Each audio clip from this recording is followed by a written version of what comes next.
Muito bom dia, boa tarde ou boa noite, dependendo do horário que você está vendo esse vídeo. E sejam bem-vindos ao iceberg de incidentes inexplicáveis. Bem, se você não sabe como que um iceberg funciona,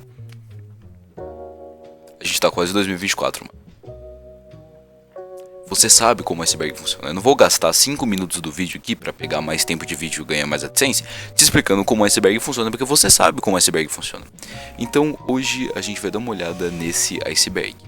Ele foi feito por um youtuber gringo chamado Fortune, o qual eu vou deixar tanto o canal dele, tanto a série de vídeos que ele fez aqui na descrição do vídeo, o que é muito mais do que justo, tanto porque eu tô pegando esse iceberg dele. Mas assim, vou apresentar aqui a minha maneira de contar as coisas e a minha visão em si. Então não, o vídeo não é um Ctrl+C, Ctrl+V do gringo. Avisando também de que esse vídeo não possui muitas coisas macabras igual outros icebergs ou outros vídeos que eu fiz. Ele é mais mistériozinhos em si. Então se você tem um pouco mais de sensibilidade com situações macabras e tal, pode ficar tranquilo porque não tem nada aqui. Esse vídeo é apenas mistérios e coisas desse tipo.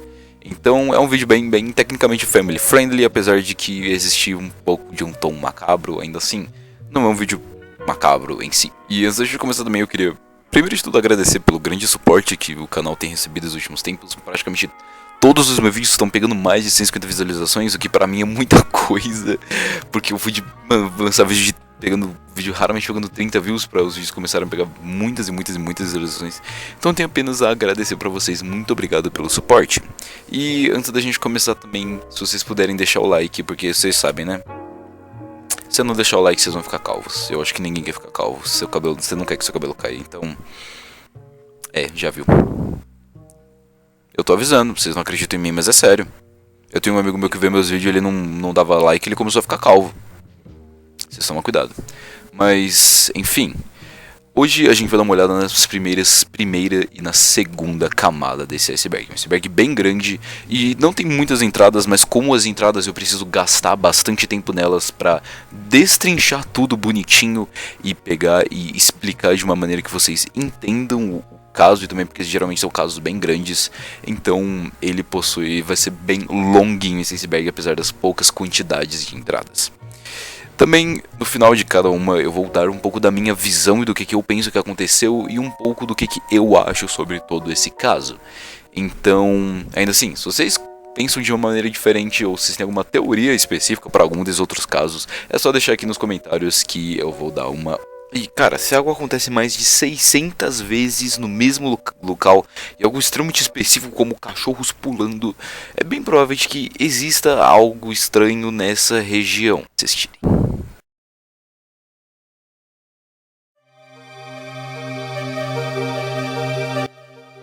O desaparecimento dos faroleiros de Eleanor.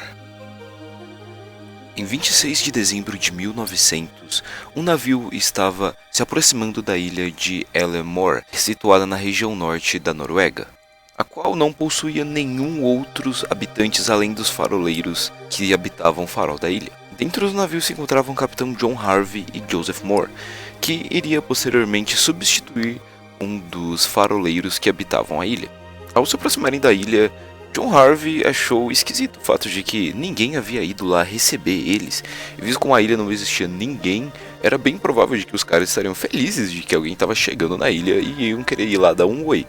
Então ele acabou lançando um sinalizador e soando as trombetas do navio, porém ainda assim, ninguém veio.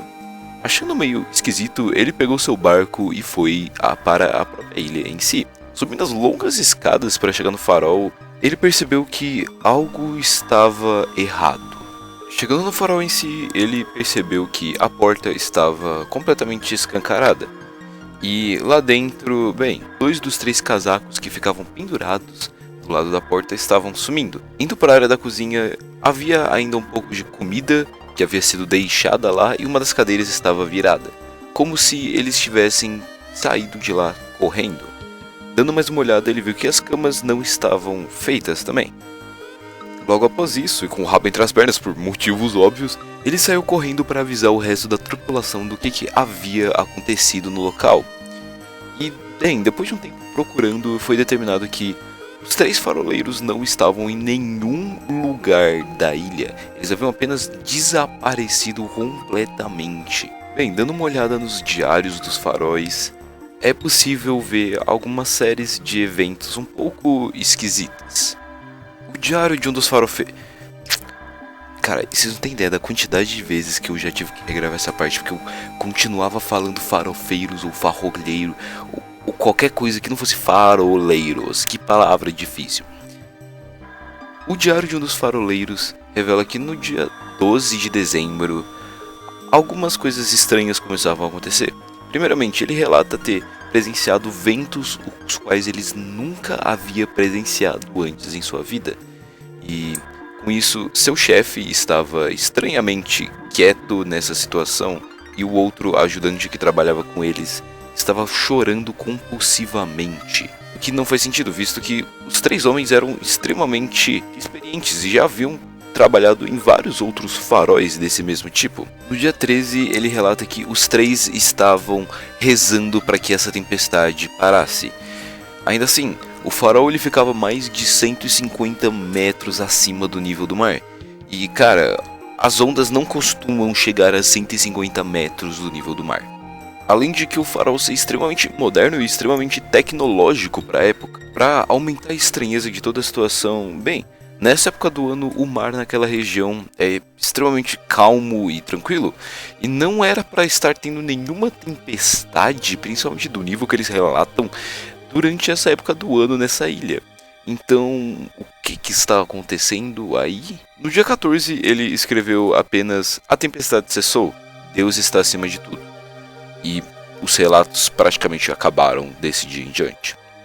Voltando a atenção para aquele jaleco que havia ficado pendurado, é outro fato extremamente esquisito, visto que nessa época do ano é inverno na Noruega, ou seja, está deveras muito frio. E por simplesmente um deles ter saído do farol sem casaco é praticamente impossível, visto que lá faz temperaturas de até menos 10 graus. Além do mais, uma das principais regras desses faróis era que os três homens não podiam largar as suas posições ao mesmo tempo. O que, obviamente, aconteceu nessa situação por algum motivo. Ok, começando com um mistério bom, algo que não faz muito sentido. Primeira coisa que foi dada nas primeiras investigações foi que eles provavelmente os três haviam sido levados pela tempestade que eles estavam falando. Eles provavelmente saíram de dentro do farol e foram levados por essa tempestade, por alguma onda muito grande ou alguma coisa assim. O que, parando para pensar, não faz completo sentido algum, visto que como eles haviam escrito, como aquele faroleiro havia escrito no seu diário um tempo atrás, a tempestade já havia acabado, não havia mais tempestade nem nada, então eles serem levados por ela não faz muito sentido. Quais que são as conclusões que a gente pode tirar aqui de concretas? Bem, é bem provável de que, visto que dois dos jalecos que estavam faltando nunca foram encontrados, é bem provável de que dois desses faroleiros acabaram saindo por algum motivo do farol com esses jalecos e o terceiro continuou dentro. Provavelmente alguma coisa aconteceu enquanto eles estavam fora e esses homens gritaram porque estava dentro, que saiu correndo, derrubando a cadeira, sem pegar seu jaleco, por causa de alguma emergência, alguma coisa, e acabaram simplesmente desaparecendo completamente da face da Terra. Bem, existe a possibilidade de que talvez algum deles tivesse caído das pedras, que é bem provável visto que eles eram extremamente habilidosos e já haviam trabalhado em outros faróis e nesse farol há muitos anos. Então um acidente acontecer aos três ao mesmo tempo e um acidente desses deles caírem. Outra possibilidade é a própria de que outra tempestade havia vindo. Porém não havia relato nenhum dessa tempestade em nenhum dos diários encontrados, o que também é bem esquisito. O que pessoalmente eu penso que aconteceu é que provavelmente alguma tempestade muito repentina acabou atacando eles e essa sequência de fatos acabou acontecendo. Mas todas as circunstâncias disso aqui é completamente bizarro. Tipo assim, os caras só desapareceram da face da Terra. Sumiram.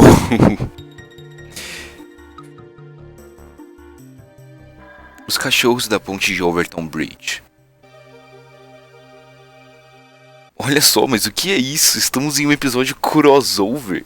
Eu falei disso aqui em um dos episódios do meu iceberg de teoria da conspiração, mas eu vou entrar um pouquinho mais a fundo nessa história aqui com vocês. A Overton Bridge é uma ponte relativamente pequena situada na Escócia, e ao longo dos anos essa ponte ficou relativamente bem famosa por ser conhecida como a ponte do suicídio dos cachorros, onde vários cachorros simplesmente ao passarem por perto, eles só se jogam, eles pulam para fora da ponte, aparentemente sem motivo algum. Ned Mickle relata que em 2004 ele estava passeando com sua família e seu Golden Retriever, quando do além simplesmente o animal apenas subiu em cima da ponte e se jogou sem motivo algum.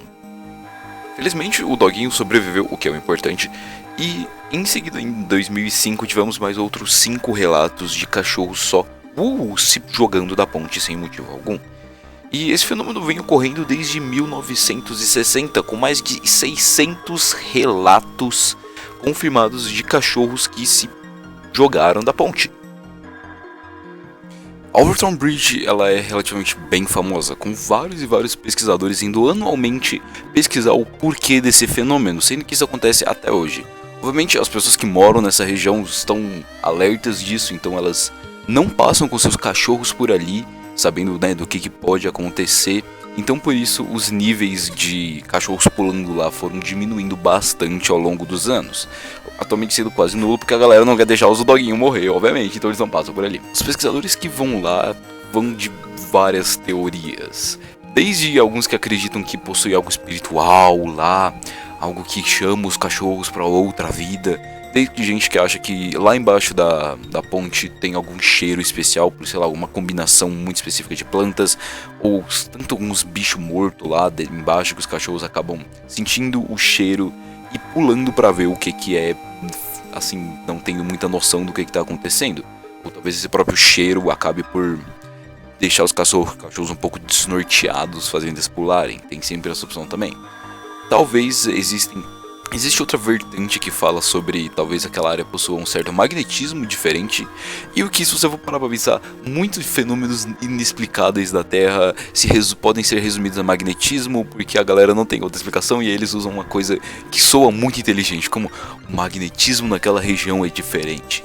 Eu acho mais concreta o negócio do cheiro, principalmente talvez lá tenha alguma combinação de plantas muito específica que acaba soltando esse cheiro que atrai os cachorros, visto que é justamente os cachorros, não há nenhum relato de gatos ou outros animais pulando da ponte, apenas cachorros.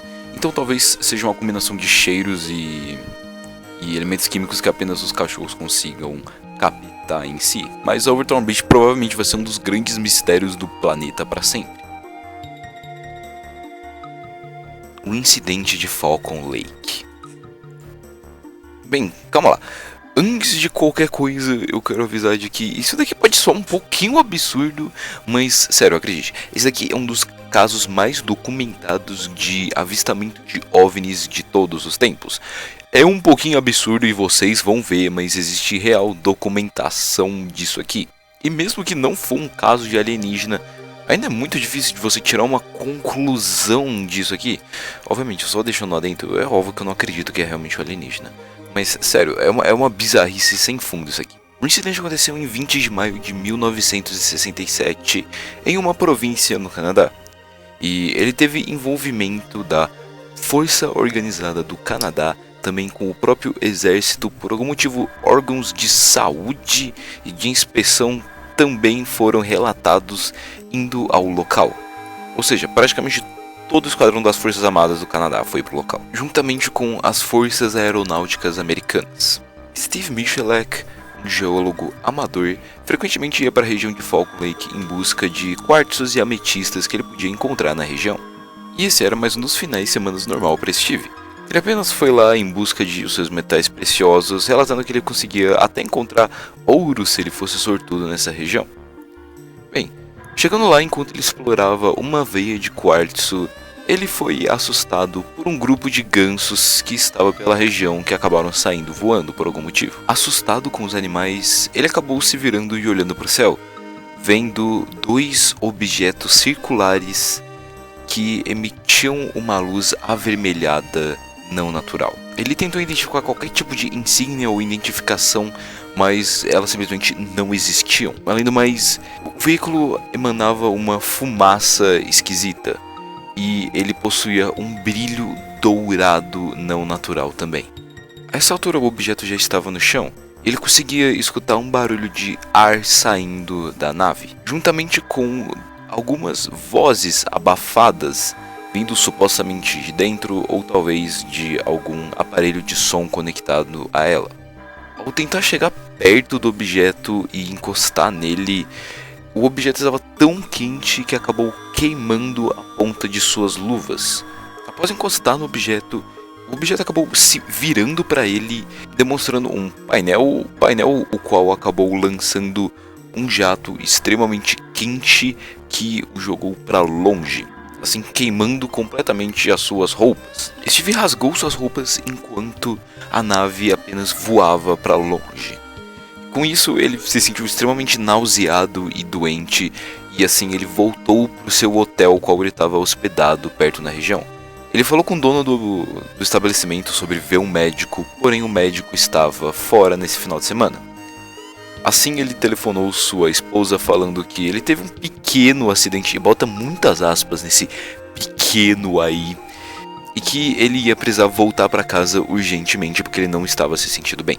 Chegando em sua cidade natal, ele foi internado às pressas, com sintomas de náuseas extremamente fortes juntamente com vômitos.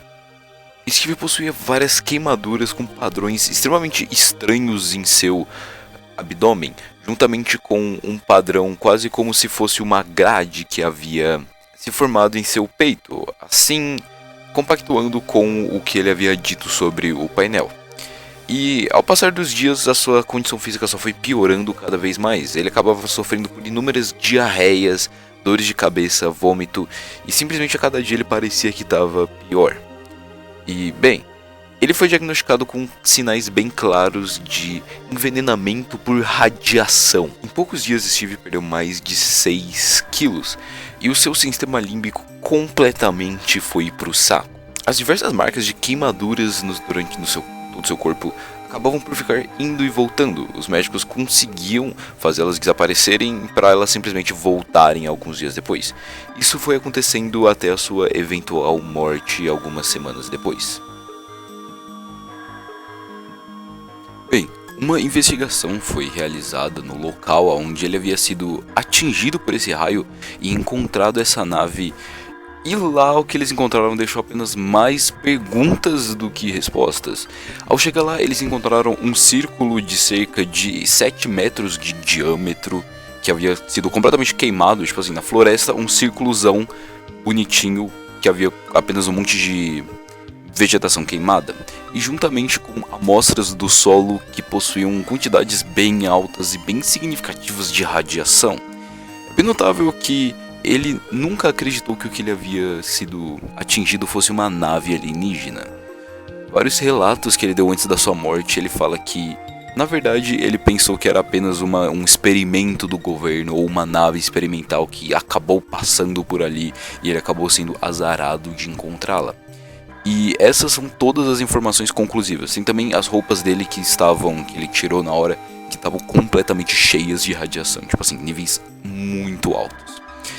E ainda assim, a gente não tem informação bastante pra tirar algo muito conclusivo disso aqui, se foi realmente uma nave alienígena, o que eu acho, apesar de tudo, eu acho impossível. Mas se fosse realmente uma nave alienígena, ou talvez provavelmente um experimento do governo, que eu acho muito mais provável em si do que uma nave alienígena, tá ligado? Mas de que ele viu alguma coisa é completamente certo, tanto pela absurda quantidade de radiação que ele havia recebido, suas queimaduras no corpo e o círculo que eles encontraram na região, provando assim que ele não estava mentindo, até que ele morreu algum tempo depois. Ele morreu relativamente bastante tempo depois. Mas ainda assim, seria impossível inventar uma história desse calibre, e a sua morte provavelmente prova de que ele não havia morrido de propósito, ele não havia feito tudo isso, armado tudo isso de propósito. Aliás, como ele ia conseguir esses níveis de radiação? Eu pessoalmente acredito na teoria de que foi algo do governo, talvez alguma coisa do governo americano, visto que o próprio governo americano foi lá dar uma olhada. Então, pessoalmente, eu acredito nessa vertente do governo. o incidente da água doce de Mumbai em 2006. Bem, isso aqui aconteceu em 2006 na cidade de Mumbai, na Índia, onde simplesmente do nada as pessoas começaram a relatar de que a água do mar da cidade tinha simplesmente ficado doce. A água havia apresentado um sabor adocicado e, de acordo com as pessoas, muito bom. E isso causou uma extrema histeria coletiva na área, onde várias pessoas começaram a ir para regiões de praia da cidade para simplesmente beber água, o que acabou alertando muito as autoridades, visto que, bem, não sei se você sabe, mas a Índia não é o país mais limpo do mundo. Então, muito esgoto era jogado nessa região, com inúmeras outras indo para lá para coletar água para usar em rituais e coisas espirituais. Bem, é bem provável de que isso aqui se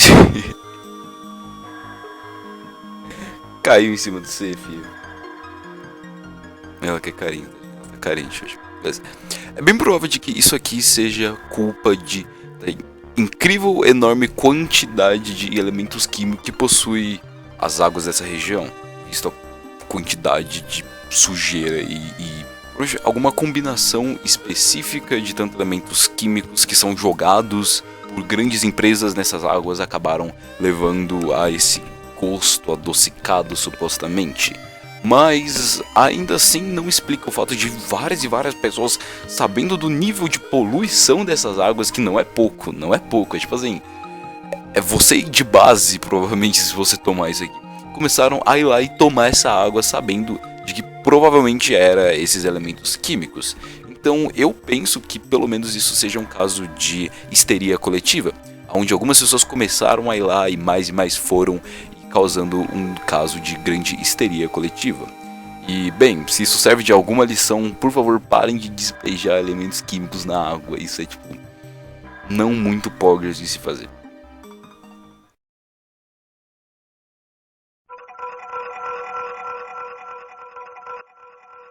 O motor de Stanley Meyer. Olha só, aparentemente estamos em outro episódio crossover, visto que eu falei também sobre isso no iceberg de teorias da conspiração. Stanley Meyer era um inventor extremamente capacitado, que no final de sua vida havia lançado inúmeros projetos, podem ser visualizados até hoje na internet. Mas um dos mais importantes com certeza era um motor movido completamente apenas por água. Resumindo bastante como o projeto desse cara funcionava, basicamente esse motor conseguia separar a água em dois componentes, o oxigênio e o hidrogênio. Assim, ele queimava o oxigênio gerando energia. É um pouquinho mais complexo que isso, mas o básico é isso aí. Ele relatou que esse motor que ele havia criado era cerca de 2 a 3 vezes mais eficientes que os nossos motores a gasolina que a gente possui hoje em dia. Em 20 de março de 1998, Stanley, Steve, seu irmão e mais 2 investidores belgas estavam celebrando em um bar local na cidade, quando Stanley tomou um gole de seu suco de cranberry, simplesmente botou as mãos em seu pescoço, saiu correndo e começou a vomitar violentamente na calçada. Seu irmão foi tentar socorrê-lo quando Stanley disse para ele que ele havia sido envenenado. Assim, Stanley morreu no local. E, bem, convenhamos, não precisa ser muito gênio para tentar tirar alguma solução do que aconteceu aqui. Steve relata que seu irmão foi assassinado devido à grande atenção que ele estava recebendo, visto como o seu modelo revolucionário de motor iria completamente quebrar grandes empresas de óleo. E se você conhece um pouco dos Estados Unidos, você sabe o quanto esses caras gostam de óleo. Ele ainda relata sobre a maneira extremamente esquisita de se comportar dos investidores belgas que estavam com ele, visto que assim que ele deu a notícia de que Stanley havia morrido, os caras apenas viraram o saco de as cabeças e foram embora sem falar uma palavra. Primeiro de tudo, é bem provável de que toda essa história do Stanley, dele ter conseguido inventar um motor que se movia água, é completamente insana e sem sentido. Porque primeiro, isso daqui quebra as 2 primeiras leis da termodinâmica, então isso é cientificamente impossível. Mas ainda assim tem muitas perguntas no ar sobre isso, tipo, quem eram aqueles investidores belgas que estavam com ele, ou que simplesmente cagaram e foram embora, ou que aconteceu naquele restaurante em si.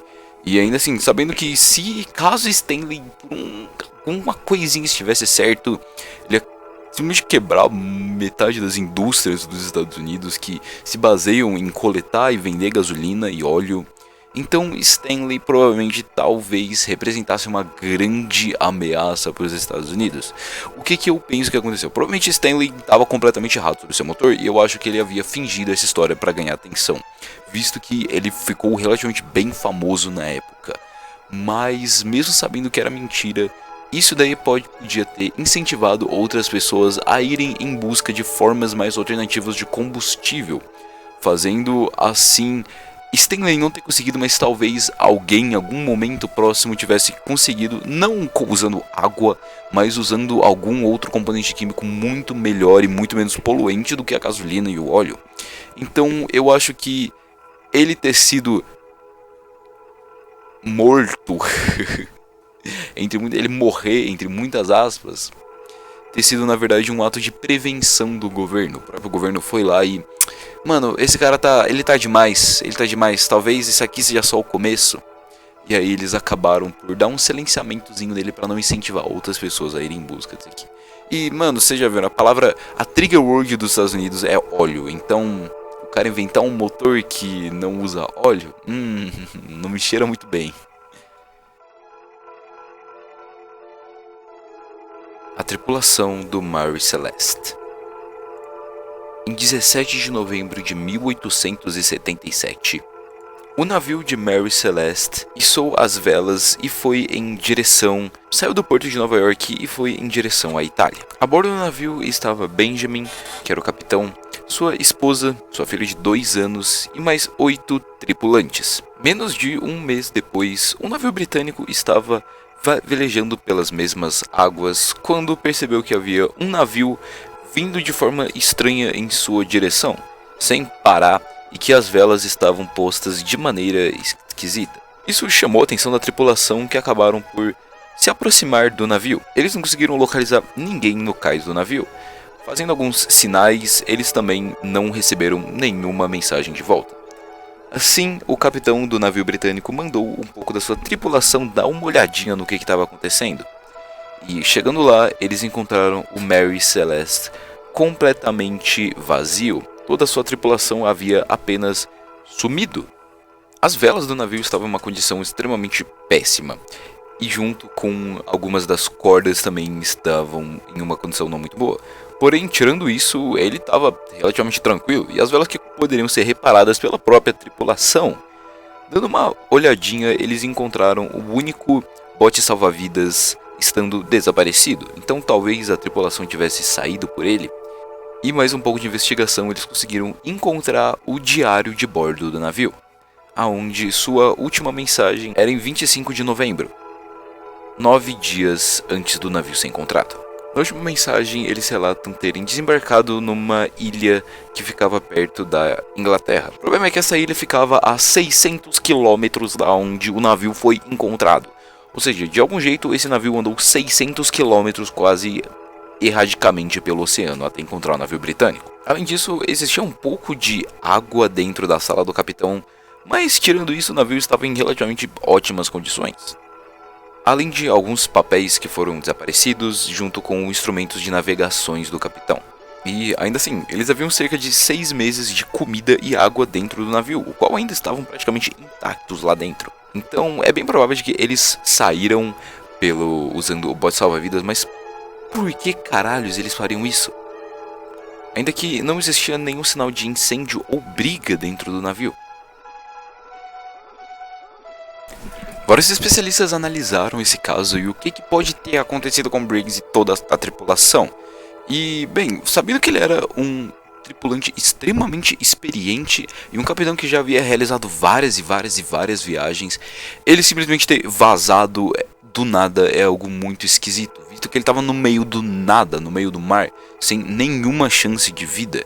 E alguns detalhezinhos no navio podem clarear um pouco o que pode ter acontecido. Pesquisando esse caso, eu li uma teoria de que talvez quando vieram algumas tempestades muito fortes, eles podem ter percebido a quantidade de barris de álcool que havia no navio, os quais haviam bastante, e eles ficaram com medo de talvez um raio cair, juntar com os barris de álcool e aconteceu uma explosão ou alguma coisa desse tipo.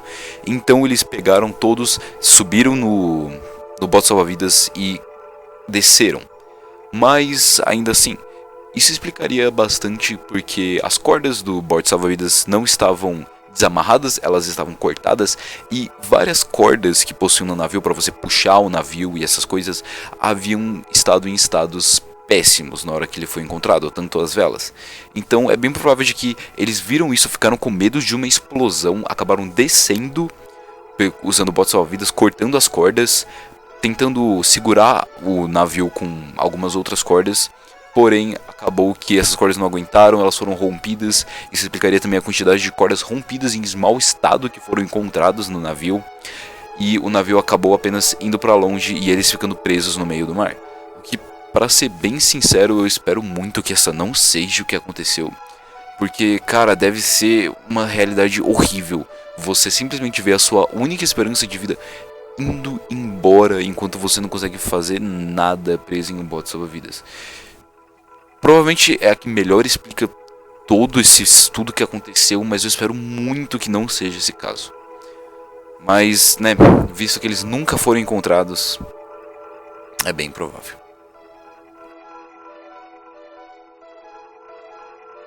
As Gêmeas Silenciosas. June e Jennifer, também conhecida como as Gêmeas Silenciosas, nasceram em 11 de abril de 1963.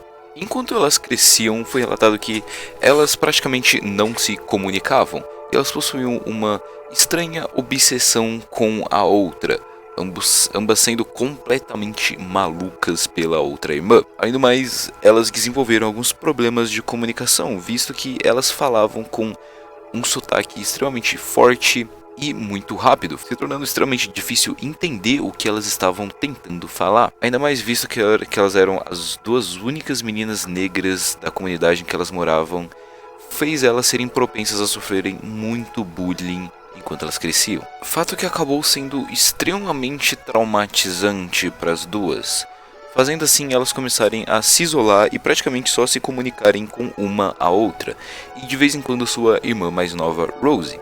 A parada é que depois de um tempo a língua complicada delas acabou se evoluindo para algo que apenas as duas conseguiam entender, quase como se elas tivessem uma linguagem própria. Elas começaram a entrar mais e mais e mais em seu mundo de imaginação, assim até escrevendo próprias novels e peças uma para outra, completamente cagando para todo mundo que estava acontecendo em volta delas. E eventualmente elas começaram a se recusar a falar e escrever qualquer coisa durante as aulas. Por algumas recomendações médicas, elas começaram a ver alguns psiquiatras e psicólogos, ambos que foram completamente ineficientes a entender o que estava acontecendo com as irmãs e resolver o problema em si. Uma tentativa desesperada de fazer elas se comunicarem com outras pessoas foi mandá-las ambas para escolas internatos diferentes, onde elas rapidamente se tornaram completamente não responsivas na falta da presença de uma das irmãs, com elas se recusando a comerem, dormirem ou até mesmo usarem o banheiro na falta da presença da outra. E é aqui que a história deixa de ser esquisita e começa a se tornar macabra. Bem, assim que as meninas alcançaram sua adolescência, elas começaram a cometer atos extremamente esquisitos. Junto com um abuso de drogas e álcool, que se tornou bem forte durante esses anos de adolescência, elas começaram a cometer vários crimes, como vandalismo, roubo e até arson, que é basicamente você queimar as coisas. Sendo que elas queimaram uma fábrica e tratores. Com isso, elas foram colocadas em um hospício, onde foram dadas várias e várias quantidades bem altas de antipsicóticos. O que acabou ajudando um pouco, mas não resolveu o problema em si. Inclusive, uma das irmãs desenvolveu uma condição onde ela possuía vários movimentos involuntários e repetitivos, no qual ela não conseguia controlar. E ambas acabaram perdendo completamente a sua capacidade de se concentrar. E bem, as irmãs fizeram um acordo de que se uma delas morresse, a outra iria viver a sua vida completamente normal e esquecer tudo que elas já haviam passado. E com os dias, Jennifer decidiu fazer esse sacrifício. Ela falou para uma das autoridades do local de que estaria tudo bem porque ela morreria logo, assim fazendo a sua irmã June poder viver uma vida completamente normal. E as duas estavam completamente convencidas de que essa era a única solução possível. Em março de 1993, as gêmeas foram levadas a um hospício mais tranquilo, onde elas teriam um pouco mais de liberdade. E assim que chegaram, Jennifer começou a passar extremamente mal. Foi levada para a ala médica, onde ela morreu de uma inflamação no coração. O que é extremamente esquisito, principalmente porque simplesmente elas não haviam utilizado nenhuma droga, nenhuma substância e haviam acabando tomando doses bem menores de remédio do que elas antigamente costumavam. Então elas estavam relativamente bem. June relata de que isso foi extremamente importante para ela, visto que a partir disso todos os seus pecados haviam sido levados como se fosse um tsunami e que ela era uma pessoa tranquila agora. E simplesmente todos aqueles comportamentos estranhos que as gêmeas relatavam foram completamente embora. Que ela era extremamente grata à sua irmã por fazer esse sacrifício por ela e assim a libertando para ter uma vida normal. Ao decorrer do resto de sua vida, June deu várias entrevistas, onde ela aparentava ser uma pessoa completamente normal, como se nada tivesse acontecido. Ela viveu até 2008, uma vida simples, sem muitos eventos, nem nada. Ela era uma pessoa completamente normal depois de todo o caso com a sua irmã. Mas ainda calma que tem muita coisa esquisita nessa história. Primeiro, toda aquela espiral que elas desceram de completa loucura durante a adolescência. Talvez isso tenha sido causado pelas drogas e o álcool que elas consumiam, juntando isso com a mente de um adolescente que está se formando, pode ter causado essa quantidade de psicose. Mas ainda assim, apenas relembrando um adendo aqui de que eu não sei o que eu tô falando, tá? Eu tô espalhando misinformação na internet, isso aqui é tudo minha opinião do que eu acho. 100% tirada da bunda, ok? Então não levem isso aqui como regra, tá? É apenas o que eu acho que aconteceu.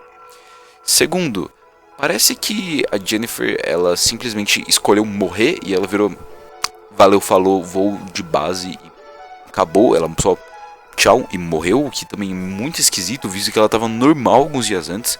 A June relata que cerca de 2 a 3 dias a Jennifer estava meio estranha, meio esquisita, meio quietinha, mas ainda assim nada muito alarmante. E parece que as duas entraram em um acordo de que a Jennifer necessitava morrer para a outra poder ter uma vida normal, que também não faz muito sentido. E eu não sei o que tirar dessa história, porque parece que uma só decidiu, pensou, tchau, morri, e morreu. Simplesmente, exames realizados nela alguns dias antes não mostraram absolutamente nada, juntamente com propriamente da autópsia, mostra que a inflamação que ela teve no coração foi completamente do nada também. Eu pessoalmente não sei o que tirar dessa história. O desaparecimento de Maura Murray. Maura Murray, nascida em 4 de agosto de 1982, era uma mulher americana que em simplesmente 9 de fevereiro de 2004, depois de um acidente de carro, ela completamente desapareceu. A mulher sumiu, evaporou, perto de New Hampshire. Até hoje, 20 anos depois, absolutamente nada dela foi encontrado. Ela estava nos seus últimos anos de uma faculdade de enfermagem quando o incidente aconteceu. Alguns dias depois, seu pai relatou às autoridades de que eles haviam ido fazer compras de carro na tarde daquele mesmo dia. Depois haviam jantado com uma amiga da sua filha. Depois disso, ela deixou seu pai no hotel que ele estava ficando e foi com o carro dele para uma festa de faculdade com seus amigos, onde ela chegou lá às cerca de 10h30. Mais ou menos às 2 da manhã foi reportado que ela saiu da festa e às 3 o acidente aconteceu. Assim, ela causou mais de $10 mil em danos ao carro de seu pai, que logo foi visto por um oficial. Porém, não há relatos de que algum teste de sobriedade tenha sido feito. Com isso, ela recebeu uma carona até o hotel onde seu pai estava ficando, e lá ela passou o resto da manhã. Mais tarde no mesmo dia, seu pai recebeu a notícia de que seguro do carro iria cobrir praticamente tudo e que eles não iriam ter que pagar absolutamente nada, o que era ótimo. Assim, seu pai acabou voltando para Connecticut, sua terra natal, e deixando ela na universidade no caminho. Depois da meia-noite, no dia 9 de fevereiro, foi relatado que ela utilizou um aplicativo em seu computador conhecido como MapQuest, que era um aplicativo bem antigo que te dava direções. A última pessoa com a qual ela entrou em contato foi seu namorado, o qual ela mandou um e-mail às 1h30 da manhã, falando que amava muito ele, mas estava querendo ficar um pouquinho mais na dela. Procurando nos registros telefônicos um pouco depois dessa mensagem, ela ligou tentando alugar um apartamento que sua família havia passado férias um tempo atrás. A ligação durou cerca de 3 minutos e infelizmente ela não conseguiu alugar o apartamento. À tarde, no mesmo dia, ela mandou um e-mail para a faculdade falando que ela ia passar alguns dias fora devido a uma morte em sua família, a qual não aconteceu. Com isso, ela tentou alugar um hotel nas redondezas, o que também foi encontrado com pouco sucesso. Logo depois, ela mandou uma mensagem de voz para o seu namorado falando que eles iam se comunicar daqui a pouco e que estava tudo bem, ela só estava num dia um pouquinho estressante.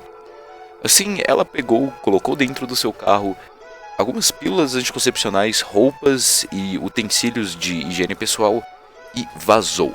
Depois de um tempo, a polícia foi em sua residência, onde eles encontraram grande parte das suas roupas e coisas guardados em caixas. Assim, sendo bem óbvio de que esse desaparecimento foi um pouco premeditado. Cerca de 3 da tarde, ela foi avistada em um caixa eletrônico, onde ela retirou cerca de $300, e um pouquinho depois ela foi avistada em uma loja de bebidas. Ambos os casos estando sozinha, onde ela comprou vários utensílios lá dentro. Com isso, um pouco depois, ela simplesmente pegou a estrada para o norte e vazou. Não foi descoberto se ela havia contado do seu paradeiro para alguém ou se ela havia falado que ela ia desaparecer para algumas outras pessoas, visto que é bem claro de que foi premeditado que ela já estava pensando em fazer isso. E ela simplesmente foi embora. Mais tarde, cerca de 7 da noite, uma moradora de New Hampshire relata que ela escutou um barulho extremamente alto perto da sua casa. A mulher ligou para o 911 lá nos Estados Unidos e relatou que havia um carro que havia batido na frente da sua casa. E que dentro desse carro havia um homem meio alto fumando um cigarro. O que logo depois ela retirou a acusação falando que na verdade não, isso era apenas uma luz vermelha estranha que estava dentro do carro. Um motorista de ônibus que passava perto acabou por parar o seu ônibus para dar uma olhada no que havia acontecido.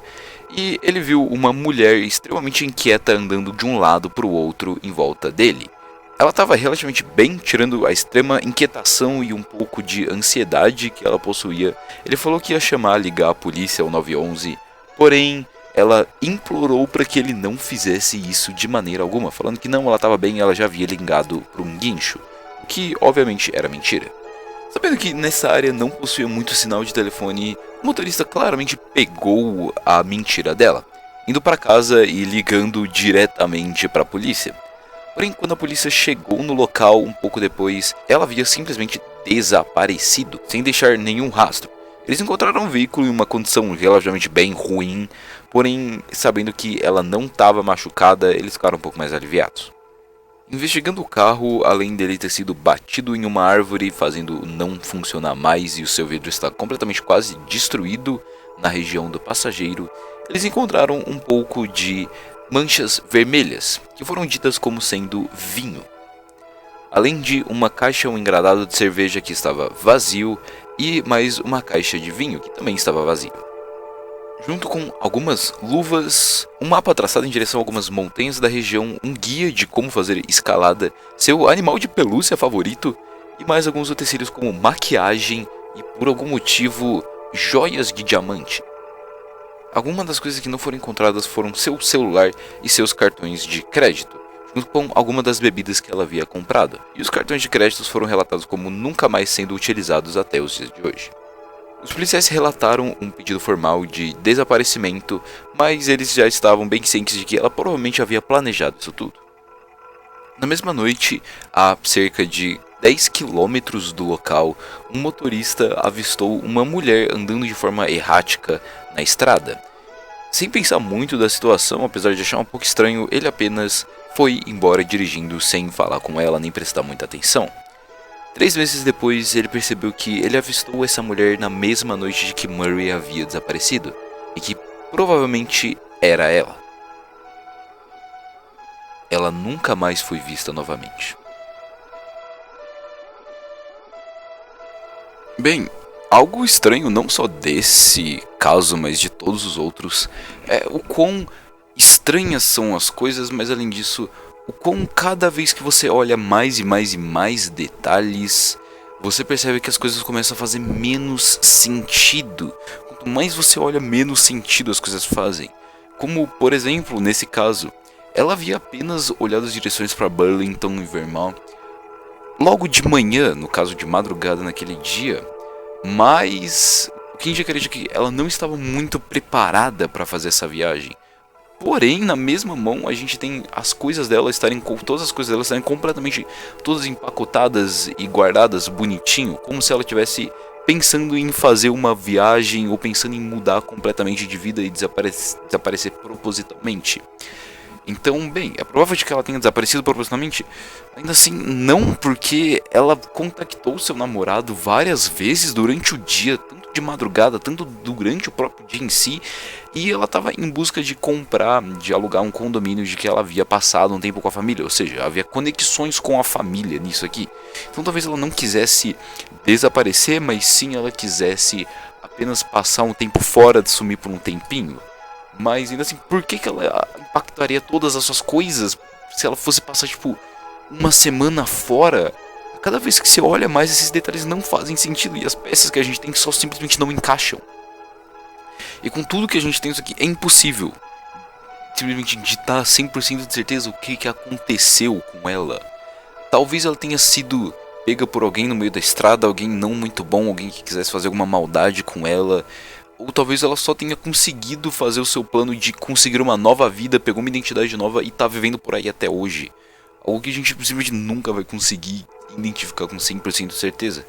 Mas apesar de ter se passado 20 anos, eu espero muito de que esse caso possua algum tipo de resolução, sei lá, de que talvez em algum futuro ela acabe por falecer e seja descoberto o verdadeiro nome dela se ela tiver conta identidade, ou até talvez os restos mortais dela tenham sido encontrados em algum lugar. Porque essa insegurança e essa dúvida é com certeza a pior parte das coisas. Não existe nada pior do que você ficar nessa incerteza de que, meu Deus, ela pode estar viva, mas ela pode não estar. E às vezes, por mais que seja uma realidade meio dura e algo um pouco macabro que possa ter acontecido com ela, é melhor do que você ficar nessa angústia de pensar todos os dias de que ela pode estar viva ou não. Mas, enfim, esse é o final da segunda camada do iceberg de incidentes inexplicáveis. Mas enfim, espero muito que vocês tenham gostado desse vídeo. Eu pessoalmente eu adoro fazer esses vídeos de iceberg, eu acho eles muito legais e pesquisar sobre esses assuntos também é muito legal. Então se vocês querem que eu traga mais disso aqui, é só deixar bastante like, se inscreverem e comentário que eu vou entender que vocês gostaram bastante e eu vou trazer mais que isso aqui. Não quero prolongar esse vídeo gigantescamente gigante. Muito obrigado por terem assistido até aqui. Eu vejo vocês essa semana ainda, no vídeo que vai ser quinta-feira. Então, enfim, já viu, né? Se não deixar o like, seu cabelo vai cair e você vai ficar calvo. Deixa o like pela bichinha que tá aqui. Ela quer muito seu like, tadinha.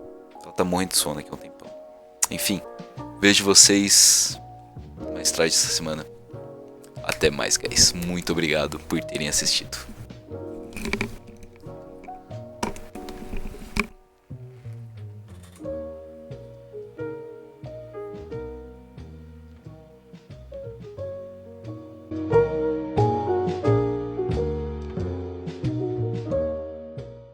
Na moral, velho, eu queria muito ver um alienígena, mano.